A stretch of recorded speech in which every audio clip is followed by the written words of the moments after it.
Il y a 50 ans, à l'âge de 53 ans, Bourvil rendait son dernier souffle. Il a succombé à un cancer de la moelle osseuse qu'il avait caché à tout le monde. Dans les colonnes du Parisien, son fils, Dominique Rimbourg, a révélé la raison pour laquelle il ne voulait pas que son cancer soit rendu public.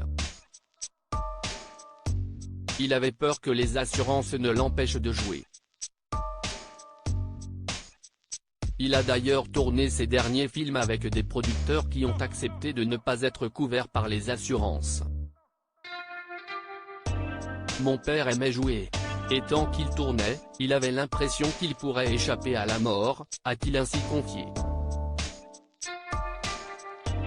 Être le fils de Bourvil n'a pas toujours été simple.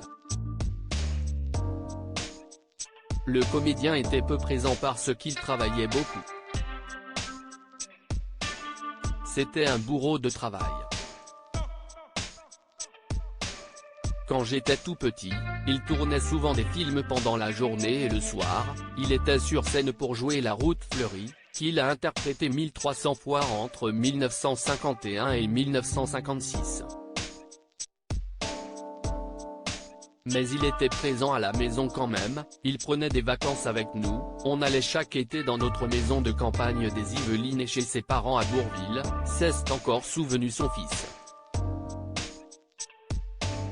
Comme il était sur scène ou dans ses films, Bourvil était quelqu'un de très drôle.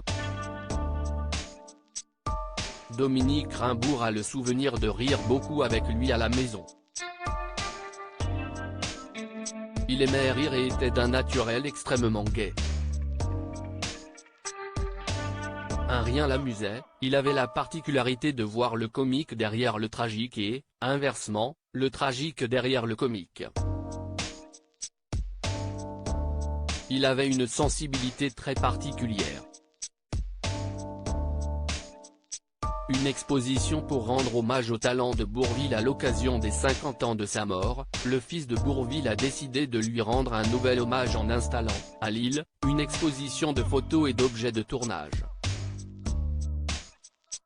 De quoi replonger quelques années plus tôt et de se rappeler le génie qu'il était. Loading Widget.